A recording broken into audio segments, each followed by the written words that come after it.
Amable audiencia de SBC Noticias, tengan ustedes muy buen día para todos. Hoy llegamos una vez más hasta sus hogares, hasta su sitio de trabajo, donde estén, con un programa más de Aprendamos Derecho con el abogado Emiro Bravo Muñoz, egresado de la Universidad Surcolombiana, conocedor de las leyes del país, pero sobre todo conocedor del derecho constitucional.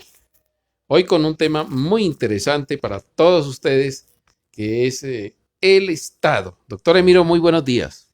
Muy buenos días, doctor Santiago, y sobre todo muy buenos días para todos ustedes que nos escuchan a través de SBC Noticias. El tema de hoy es un tema muy interesante. Hablemos del Estado.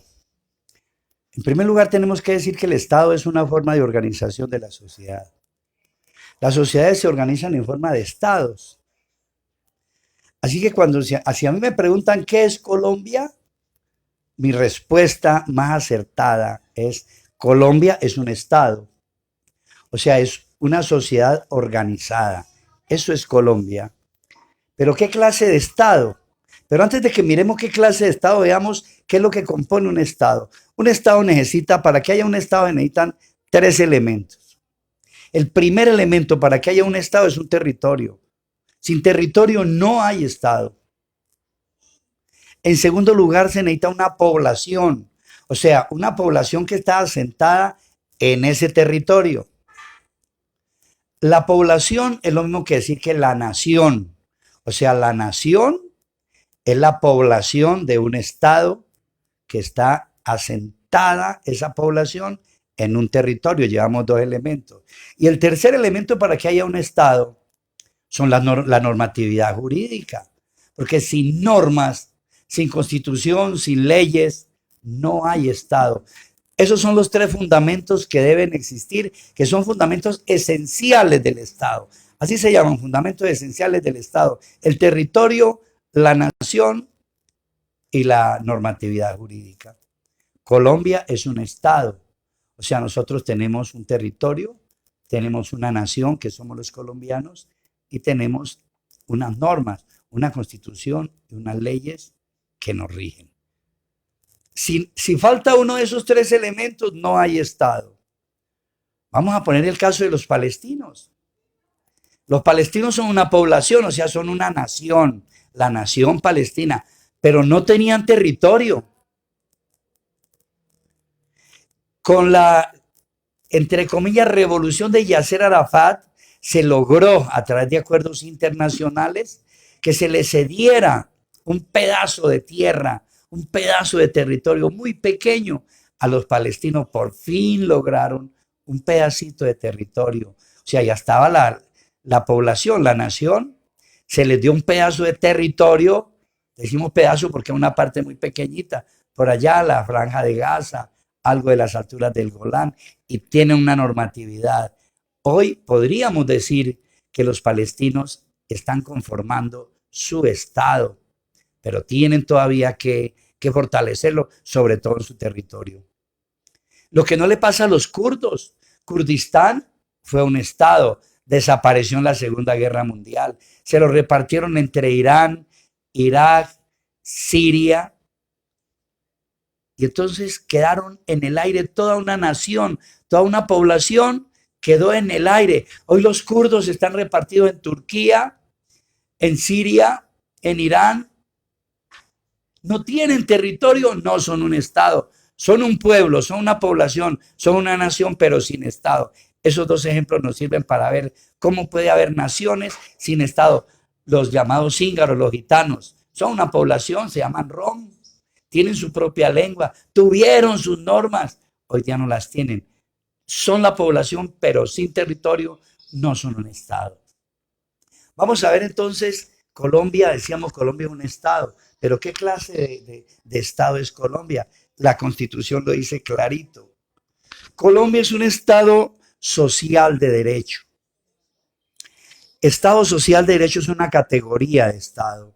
Existen dos categorías de Estado: el Estado de derecho y el Estado constitucional. El Estado social de derecho, nos decía el profesor de Derecho Constitucional, el exmagistrado del Consejo de Estado, Alberto Yepes Barreiro.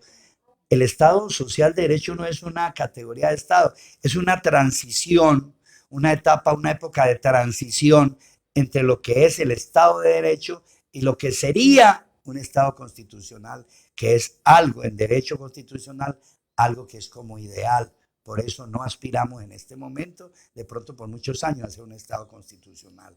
Pero hemos tenido un gran avance de ser un Estado de Derecho a ser un Estado social de derecho. ¿Qué quiere decir eso? El Estado de Derecho dice que las que mandan son las leyes. Punto. No importa lo que pase, la ley se cumple, pase lo que pase. En el Estado social de derecho no. No, en el Estado social de derecho, por eso muchos reniegan del Estado social de derecho, prefieren que esto sea un Estado de derecho para seguir mangoneando a la nación, o sea, a la población. El Estado social de derecho implica que la ley no está por encima de los ciudadanos. Por encima de los ciudadanos no hay nada. Por encima de los ciudadanos ni siquiera están los derechos fundamentales, es lo que prima los derechos fundamentales.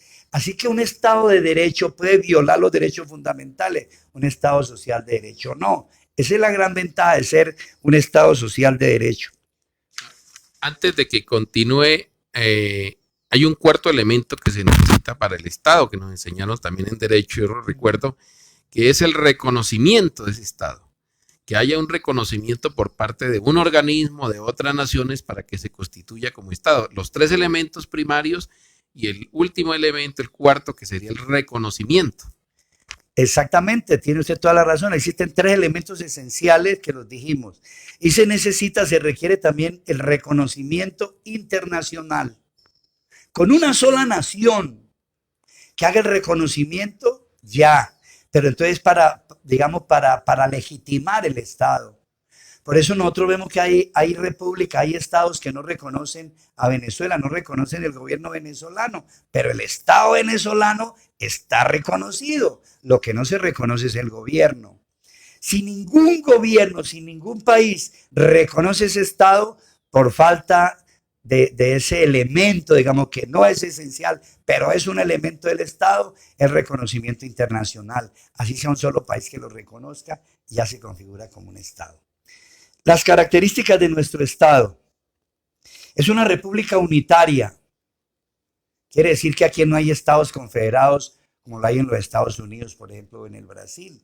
Lo llama Estados Unidos, porque son un poco de estados que están unidos. Las leyes de un estado son diferentes a los del otro. Cada estado puede tener sus propias leyes. Hay una constitución, pero hay una ley y cada estado tiene la suya. Aquí en Colombia no, aquí los departamentos no pueden sacar sus propias leyes porque no son estados. Es un estado unitario. Primera característica de nuestro estado. Constituido en forma de ¿qué? De república. O sea, aquí hay tres poderes: legislativo, ejecutivo y judicial. Entonces, es una república unitaria, descentralizada, con autonomía. Esa autonomía es muy discutible, pero la Constitución dice con autonomía de las regiones territoriales, en este caso en Colombia los departamentos y los municipios. Es democrática, participativa y pluralista. Esas son las características. ¿En qué se funda? Óigame, está fundada en la dignidad humana y los derechos fundamentales de las personas. Dice, fundada en el respeto de la dignidad humana, en el trabajo y la solidaridad de las personas. El trabajo es clave, la solidaridad. Y la prevalencia del interés general sobre el particular. Por eso aquí, a los que les duele a veces que dicen que están expropiando, y vemos que todos los días se expropia. Si aquí se necesita abrir una carretera y usted, señor finquero, no permite que pase la carretera, como prima el interés general sobre el suyo, sobre el particular, el Estado le da alguna cosa. Eso sí, le pagan su pedazo de finca, pero que abren la vía, la abren. Se necesita hacer un puente, necesita hacer una obra pública. Lo que sea que se necesite, a usted, ciudadano colombiano, lo expropian. No porque Colombia sea un país socialista, ni más faltaba. Comunista menos, eso no existe. Pero la prevalencia del interés general hace que lo suyo ceda, sus derechos cedan por prevalencia del interés general. Eso es el Estado colombiano. Esas son sus características constitucionales. y sobre eso se fundamenta primero la dignidad de la persona humana. Si una norma, una ley está contra la dignidad humana, esa ley no se aplica. ¿Y cómo hago para que no se aplique? Existe una figura que llama excepción de inconstitucionalidad. O bien la Corte la declara inconstitucional o yo reclamo la excepción. La ley vale, la ley es, entre comillas, legal, está vigente, todo lo que usted quiere esa ley, pero por excepción de inconstitucionalidad no prevalece esa ley, prevalece un derecho fundamental, en este caso la dignidad humana. Vale la pena pensar en lo que hicieron en Acevedo. En Acevedo el alcalde aplica la ley, pero en Acevedo se le olvida al señor alcalde y a las autoridades que hicieron eso, que esas personas no, en ese momento prevalecía la dignidad de la persona humana y sus derechos fundamentales. Eso fue violado en Acevedo. Desafortunadamente ahí son las autoridades que están hechas, constituidas para defender la vida, honra y bienes de los ciudadanos. A veces no defienden la vida, honra y bienes de los ciudadanos, defienden un interés particular que en el caso de Acevedo, y traigo ese caso porque fueron más de 700 familias que fueron sacadas violentamente de un terreno que se habían tomado y nunca los dueños los demandaron. Algunos avivatos dicen que son los dueños, no son dueños, y el alcalde se prestó para esa jugada. Pongo este ejemplo, digo este ejemplo y me excusan el ejemplo para que veamos cómo desgraciadamente hay autoridades que se pasan por la faja la Constitución, se pasan por la faja en lo que se funda la dignidad, el Estado, que es la dignidad humana. Ahí hubo niños azotados, golpeados, ancianos, enfermos, que con los gases hicieron y deshicieron y ellos se quedaron por fuera. Ojalá algún día primen en Colombia los derechos constitucionales, o sea, los derechos fundamentales. Eso es el Estado colombiano. Continuaremos con este tema. Muchas gracias, doctor Emiro, y muchas gracias a toda esa amable audiencia. Volveremos dentro de 8 días con... Muchas gracias a usted, muchas gracias a nuestros oyentes. Estaremos dentro de 8 días, Dios mediante. Aprendamos Derecho con el doctor Emiro Bravo. Una última. ¿A dónde lo pueden llamar, doctor Emiro? Me pueden llamar al 320-981-3370. 320-981-3370. Cualquier inquietud, con mucho gusto. Hasta pronto.